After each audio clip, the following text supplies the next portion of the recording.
And the first question that we're going to have today is going to be to my personal friend, Mr. Siddhartha, CEO and founder of ISL. Welcome again. So let's go to the first question.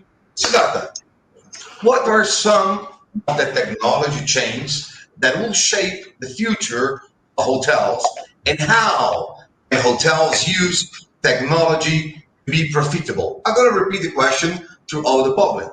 What are some of the technology changes that will shape the future of hotels? And how can hotels use technology to be profitable? Please, don't rush. Now 5 minutes to 6 minutes. Go slowly. It's up to you, my friend. Thank you to be here. Sure. All yours. So thank you for the question. So as we know, the COVID crisis is one of the worst things that could happen to the hotel industry, and everybody who's associated with this industry is figuring out how to move forward post this crisis, right? And one of the key tenets that come along in trying to figure this way out is technology, right? So as we look forward, technology can be a big differentiator in helping hotels get out of this crisis and move forward. Now, when we say technology, what does it actually mean?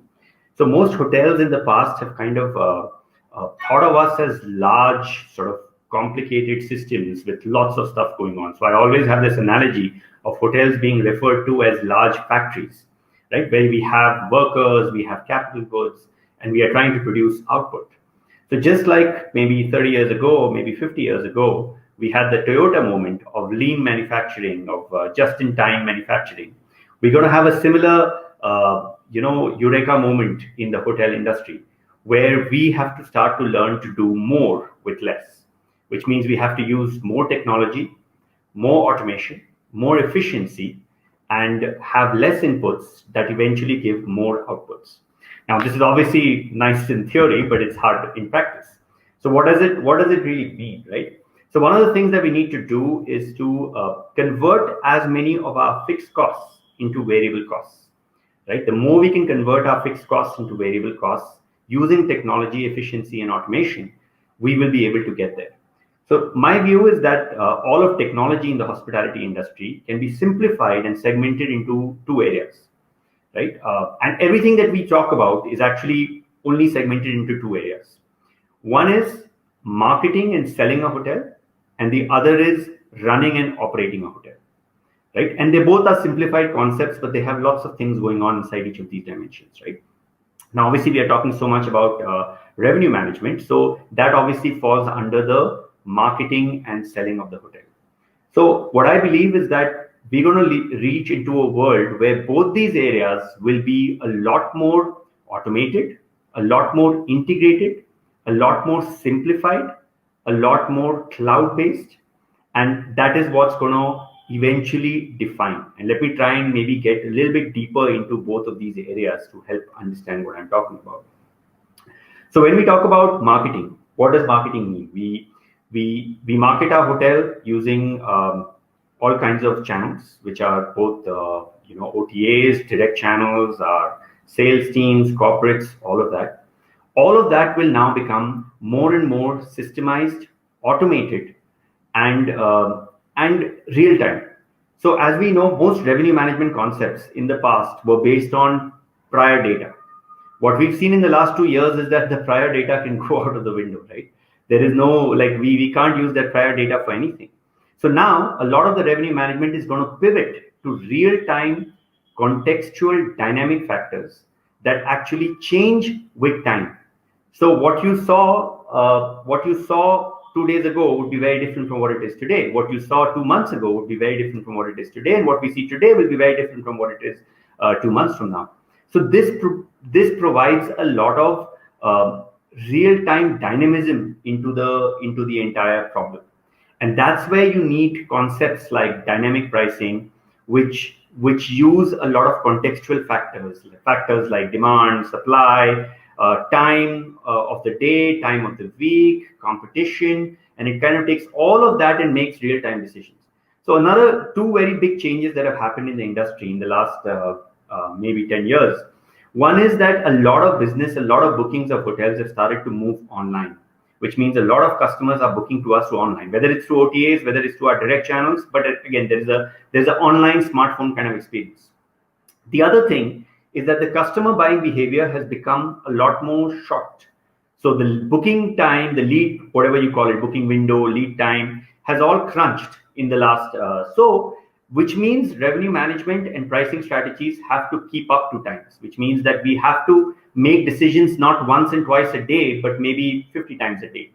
And for that, we need automation and AI. We can't make these optimum decisions without AI and automation. So this is around the pricing and revenue management. The other part is obviously distribution. So earlier we used to think of hotels as having 3-4 different systems. We used to have a property management system. We used to have a revenue management system. We used to have a distribution system. All of those eventually would work in silos, and many of them would not talk to each other. We are moving into this new world where everything has to talk to each other. It has to be one integrated system, whether provided by one product or multiple products that integrate and talk to each other seamlessly, right? So this is more on the marketing side. Now, coming back to the other part, what I was talking about, which is the operations and running a hotel.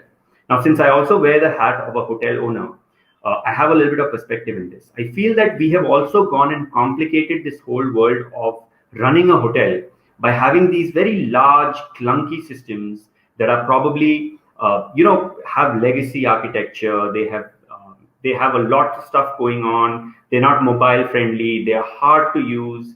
They are typically, you need to be a specialist. You need to have done a master's degree to be able to operate those systems. But that's not the case going forward.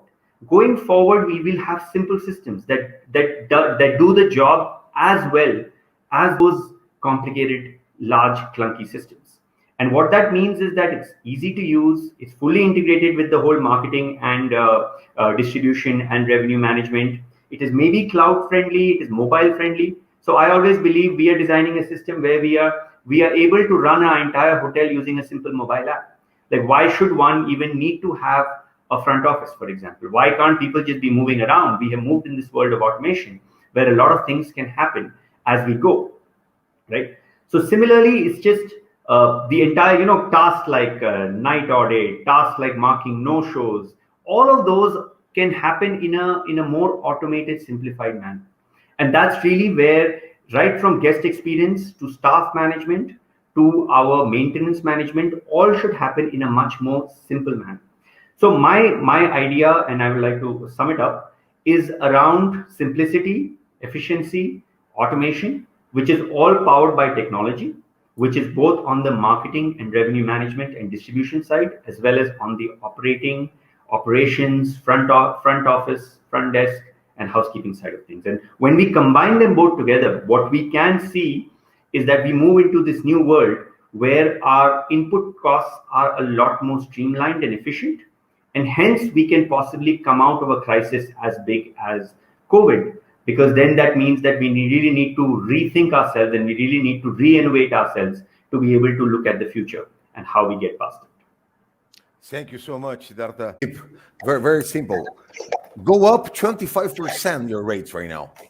Don't go up in 25% and do any strategy per channel and make money. Don't lose. Siddhartha, please.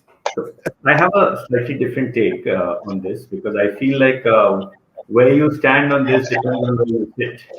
Right? And maybe I come with very mid-segment low-end hotels. And I think a few factors determine what is the right strategy here.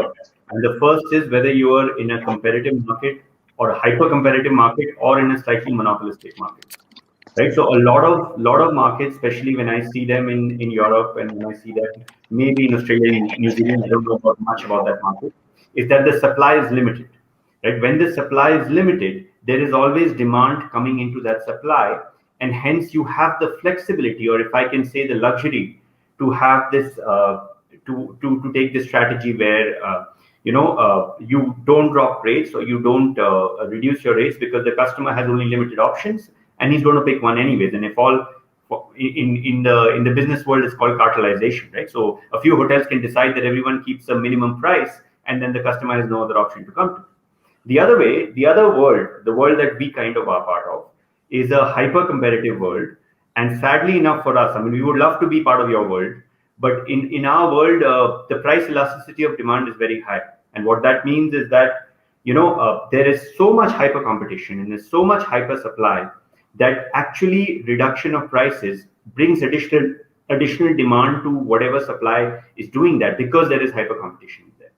And I would love to be in a world where that is not the case, but where we are, that is unfortunately the reality that we are dealing with. So my only point is, of course, as hoteliers, we all would love not to drop our prices. We would love to hold on to that strategy. But there is a bit of a cat and mouse game here, and there is a bit of a trick about doing the right thing in the right market. So it's a little bit of a nuance. That's my only point to add to it. No, and I fully understand. Sorry, brother, just 1 minute. Yeah, please. I fully understand because we work with more than 30 hotels, so I have hyper competitive sets and not. But we need to define, let's say, the price points. And at the point I define, for example, that $50 is the minimum, I don't lower than that. Of course, with in 2020 or 2019, at the end, we lower the rates, but at your minimum price point. I think this question is lower than that. For example, 5 stars doing prices of 4 stars and a 4 stars doing price of 3 stars. I think this is more the core of the question, but I understand your point of view. Of course, you need to lower rates because, for example, I give you an example. Lisbon have a demand before COVID of 90% in summer. So, of course, my prices are higher. My forecast was really high. At the moment, the 1,000 euros of cancellations appears, I drop my rates, of course. But then I set up a minimum that I never go back or never go down. It's just like this, of course. And I also understand the owners and the directors. They are seeing like 18 months of crisis. They are attentive of this. And they're too anxious. Sometimes they're too anxious. And they are really afraid to, they want to turn down their prices. But what we need to understand is quite simple. If we don't have demand, you need to get up your prices. You cannot get low your prices.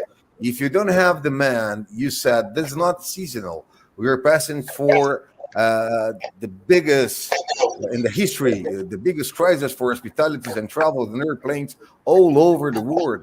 If you turn down your price, you don't will recovery because you're gonna get different kind of gas. And sometimes I don't want to be a lettuce, like a lettuce, like I don't know, like a playboy to say, but the people that go to 5 stars, 4 stars is not the same. The guy that go for a small hotel or a B&B, 2 and 3 stars. And if you start changing your public, after this coming up, will be because normally the people that regionally or geolocalization that is normally 450 kilometers that don't take airplanes to go to your place is still your clients. That's why at the first beginning of the RM strategy panel that we have today, I told look to your PMS, because if you look to your PMS, you're gonna see each person's is near for those 500 kilometers, for example. Take those persons, they will come back and they will pay. However, if you do the contrary, you're going to lose. And you're going to lose a lot of money. And if you get, I don't know, 2 clients that regular goes, and then you got 5 different or 7 different clients that's not the same, and they can see that, or the behavior of people, sometimes that happens. Things that can happen. It's hospitality. We need to be very transparent. This is business. We're not talking about people, or we're not talking about culture. We're talking about behavior. And normally, the behavior of people go to the 5 stars, not everyone, but it's different for the person that go for a 3 stars hotel, and that makes change your brand. That can you're doing strategies against your own, and then to coming back on that. You lose, because if you lose those 7 clients, each client makes you lose 10 more. So multiply each client that's not happy and what you did for 10. So have that in mind. And for example, we have a few examples in Sao Paulo during the pandemic. we got a hotel, 4 stars, 130 rooms. And I told him, no, we go up in 40% the price. The guy told me, no, you're crazy. No. The administration is on my company. Okay, we do this. Let me do it. 15 days before, hey, man, I got to kill you. I don't have reservations. Did you check how much money you did compare for the last month? Because in COVID, it's one.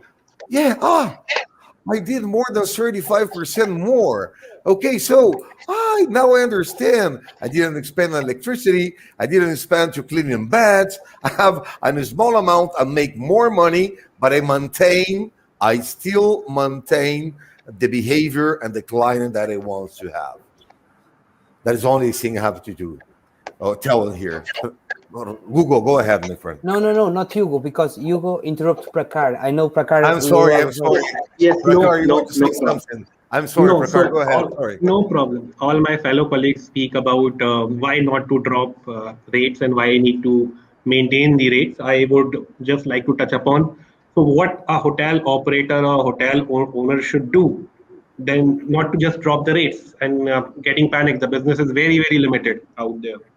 The one will be we will have to work together on our product and the services what we offer him related to safety, related to hygiene, the different offerings, all that we need to see. As Hugo also mentioned, a 2-star property can try to target them some three can target to 4. So level of standard needs to go up for sure to ensure that right sides of customers should reach to your property.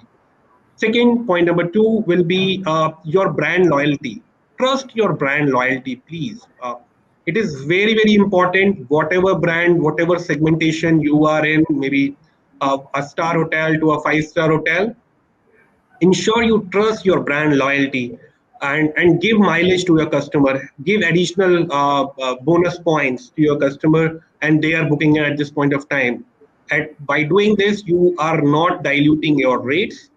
Simultaneously, you are adding value to your customers. Do a customized packages depending on the needs. As Vinny, you were just mentioned, 100-kilometer of radius targeted out. One of the strategy can be the driving down destination level of marketing. Yesterday, you were reaching around 100 clients to fill up your hotel. Tomorrow, you might have to try 1,000 clients to reach your reach to ensure you fill up to that level. So improve your marketing, spend on that, spend on your product to ensure you are reaching to a right level rather than just dropping the rate. So this is what few points I wanted to add on. Thank you. Awesome. We have a question here from, I'm going to put it on the here for everything read it, from Vincent Shang. To continue, rather be watch questions. Since this is TravelTech in Asia Pacific, why doesn't Japan or Taiwan raise their hotel prices, especially since the Olympics are being held in Japan? Vincent, before everybody can answer you, on Friday, 10 a.m. Hong Kong, 11 a.m. Japan, we're going to have the most important tour operator, the most important marketing company from Japan. So they will be able to answer this. However, my colleagues here for sure can have an opinion on this. And of course, I will let them give you the opinion. But listen, don't lose. On Friday, we have a destination Japan. And today, at 13 hours, we have destination China. So for questions for Japan, on Friday, you can ask everything. And we're going to have the most important persons talking about travel, tourism, and hospitality there. However, my dear friends, here's the questions. Now it's for you. Who's going to answer? Oh, that is a big question. Look, I think with Japan at the moment, there's still travel restrictions. So we've still got people not allowed to get in and out of Japan. You've still got countries that even if you go to Japan, getting back home is still restricted. There's inbound flight restrictions coming into Australia per day, for example. New Zealand has got a closed border. Singapore has got a closed border. In the internal Japanese market, whilst I'm not the expert, is still a fairly closed market, even though they're going to have they're getting some nice domestic travel. I'm sure they've done their revenue management strategies to maximize their revenues, and why we're not seeing huge jumps in rates because of the Olympics. There's not a massive. A lot of the stadiums aren't taking visitors at People, all, and most of them and is going to be they're only taking a few limited locals. And we need to have something in mind that 2 weeks ago, Japan only has 6.4% of the entire population of the vaccine 2 weeks ago. Right now, I don't know what is the portion of that, but 2 weeks ago was 6%. So that's something that respond or answer Vincent Chan question. We have a last question from Ravi Sankar. I'm so sorry for the pronunciation. I try my best. Okay, so Ravi Sankar Vadlamani, maybe rates can drop for loyalty customers. What do you think? Are you just redirect for what my colleagues say? Sure. That is actually why should you drop rates for loyalty customers if you can go and give them additional points or give you a free dinner or a free upgrade? Why lose a potential of revenue income when you can, if it's loyal already, if it's already part of your loyalty program, give them more points, more advantage, more products, or just more service. Why losing this opportunity of revenue income? Totally agree with you, man. I'm totally agree with you. If you have your loyalty, Siddhartha, please go ahead, man. No, I was just saying that another thing to add to loyalty customers, I agree with what Hugo said. And one of the things to add to that is because it's a loyalty guest, we can save on distribution costs, right? So we should try to push a lot of these loyalty customers to come to us directly rather than through any OTA channels where we have any sales. So then even if let's say we have a bar rate of $200 and we give our loyalty customer, let's assume, more added benefits and maybe a little bit of discount, that is still more profitable to us because we have because they're loyalty guests, we should have a independent and personal relationship with them as opposed to have that relationship through any third party like a distribution channel or an OTA. And with the mix of added more services, maybe a little bit of upgrades and things like that, we should be able to in fact upsell to them with the illusion of giving a discount. Awesome. So guys, we don't have the time for the discussion, but we have a lot of discussion here. Was amazing panel. I hope all of you love it. Just to let you know, to every people that is listening to us, we already got more than 170 people that passed through with an average of 27 minutes staying here. So it's a good amount of number. So it's not the regular that you have. That is the difference about TravelTech. In Brazil, we got 5,000. US, we have 2,000, and we expect to have 2,000 to 3,000 in Asia. For us, that we do everything from Brazil, for example. TravelTech, to let everybody knows, we are a totally independent event. We don't have any kind of press support, only in Brazil. All the other countries we don't have. We have the support of the sponsors. We have the support of the companies that make this happen. And everything we do is to make the life of hoteliers and the travel industry easier. And that is why TravelTech will keep on going and going. We do everything with our heart. And don't forget, TravelTechAcademy.com is still in Portuguese. To the end of July, we're going to have content in English and Portuguese and in Spanish. And I would like to invite everybody at 13 hours, Hong Kong. We're going to start with Destination Japan. We're going to have the president of HSY and the vice president of Maritime Hotels. We're going to have the VP of HSY also on that panel. We will have Jeff Mang, Business Development Director from, I hope my pronunciation is correct, Gridsum Holding. We're going to have Andrew Cohen, Managing Partner, Yankee Travel Ventures. So don't lose it. And 1 hour and 15 minutes. Thank you, all of you. I'm going to pass you 2 minutes or 1 minute to say goodbye. And I hope if any of you, with Siddhartha, I have direct line because I have his WhatsApp and I will bother him. I hope he don't mind. But he already told me that he wants to give a masterclass. So we want him and we want you guys to do the same. So if you want, you have my email, you have my contact, please. If you would like to provide a masterclass to TravelTech Academy, that will be for free. and to knowledge, based on knowledge, be your guest. So, Prakar Garg, Marriott Hotels, thank you very much to be here. You have 1 minute to say goodbye. Go ahead. It's all yours, my friend.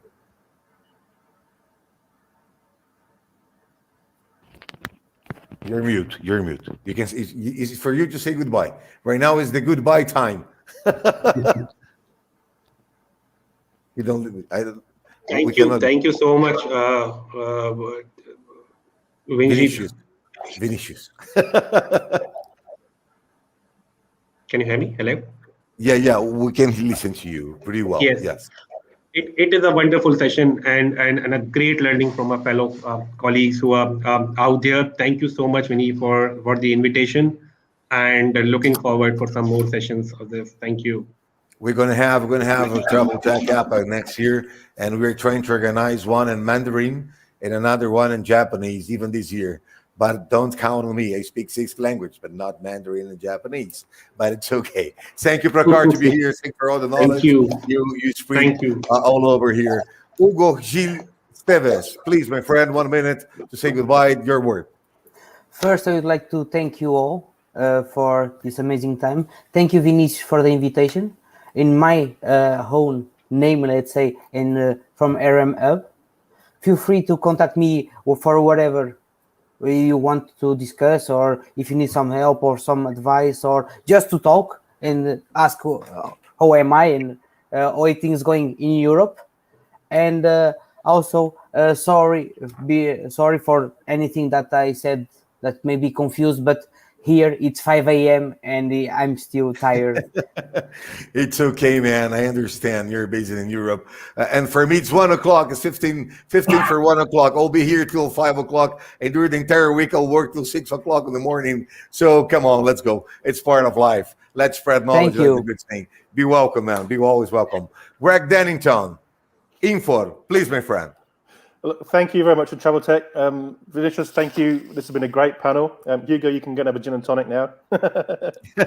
No, we can, man. I can at all. I'm drinking juice. I'm drinking apple juice, and I have here another liter of orange juice through the entire night. If I drink a Blood Mary or something like this, I cannot be awake. Look, it's been a great panel. I've loved listening to all the comments from all you, especially the operators. So Prakar, Siddharth, really good to listen to that. If there's anybody out there needs to talk about revenue management strategies, platforms, technology solutions for hotels, give me a shout. My details are handy online on LinkedIn. Otherwise, thank you, and it's been great being part of this event. Welcome, man. Always welcome. I hope that's not on the first one, and I hope you accept. We can build some masterclass. I'm going to speak with Amanda. If you want to join, we can do one for APAC in English. It will be great for do that. Yeah. Rohan Shukran, you are invited too for the masterclass on TravelTechAcademy.com. I hope you accept. You have 1 minute to say goodbye, man. Be welcome, and thank you so much to accept. Thank you. Mr. Grandal, it's an honor to be here in the platform and share my screen with Mr. Garg, Mr. Goenka, Hugo, and Craig. I have personally sent a request to each and every one on the LinkedIn because I really like your point of view, the way you explain the topic, the way you shared your opinion about certain things. And it's always, nice to hear what is happening, what should be happen in future, because we all want, information from each and every one, because I think differently, you will think differently. That's how we make a picture together. Thank you, everyone. Thank you. Thank you, Rohan. It's the first of a lot of I want to be here the next year also. Siddhartha Goenka, what am I going to say? For me, you're a friend. So you have your minute and you will accept the masterclass. Already told me yes, huh? I'm going to chase you. I'm joking, man. Thank you so much, Vinicius, for having me here. This is my second year in a row, and it's a pleasure to talk to you and to the distinguished panelists. It's been an enjoyable session. I would love to come back for the masterclass and for more. The only message I have for maybe the listeners and the hoteliers and people in the industry is that it's time for us to rewire our brains, and it's time for us to rethink, re-innovate, reset, because the world has changed, and we have changed, and we need to change. A lot of it is around technology and all the things that we spoke about. So that's my only message for everybody to kind of be ready for this reset and change. Thanks so much. Thank you so much, Siddhartha. I'm from my side. You're gonna see me the entire week, so I don't say too much because they're gonna listen me the entire week. Maybe then they're gonna say, "Okay, come on, that German one, come on, stop." It's just a joke. Thank you very much for the attendance. Thank you. In 1 hour, 10 minutes, we start Destination China. New technologicals coming from China. Don't lose it. We're going to talk about something very important. Super apps. Super apps are in China, are growing in North America, Central America, South America. So don't lose it. Wait for you there in 1 hour, 10 minutes. Thank you, everybody. Be always welcome. Cheers. Bye-bye, everyone. Bye-bye. Thank you, everyone. Thank you.